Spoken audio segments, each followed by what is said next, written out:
السلام عليكم ورحمة الله تعالى وبركاته. الإخوة الكرام، الدائرة الكهربائية التالية تشرح كيفية توصيل وتركيب الألواح الشمسية. إذن هذه الدائرة تتكون من ألواح طاقة شمسية ومنظم جهد وانفرتر لتحويل توتر 12 فولت إلى 220 فولت لتشغيل مثلا مضخة مياه.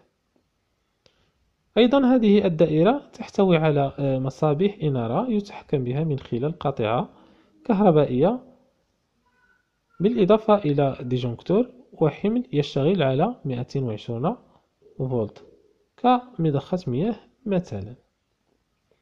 إذن هذه ألواح شمسية، وهذا منظم جهد،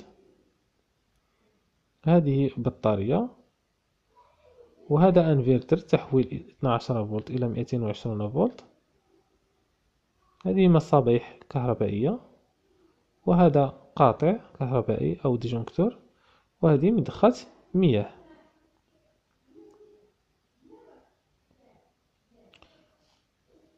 طريقة توصيل المجموعة: يتم أخذ السلك الموجب والسلك السالب من الألواح الشمسية وتوصيلهم إلى منظم الجهد في المدخل الذي عليه رمز لوحة شمسية. إذن الزائد مع الزائد والناقص مع الناقص.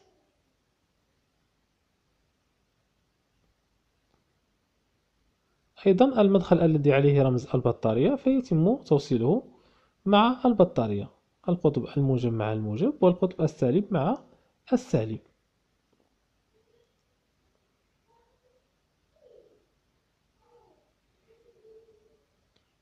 يتبقى على منظم الجهد مدخل عليه رمز المصباح، فيتم توصيله مع المصابيح أو أي أحمال تشتغل ب 12 فولت.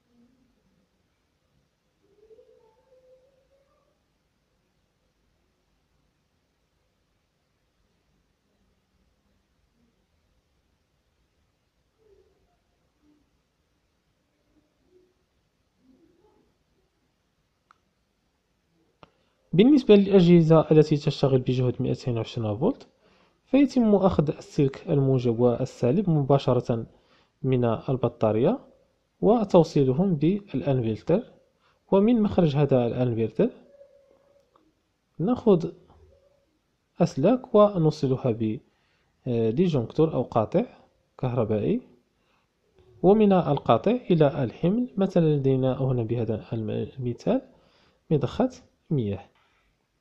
إذن هكذا يتم توصيل الدائرة الكهربائية للألواح الشمسية.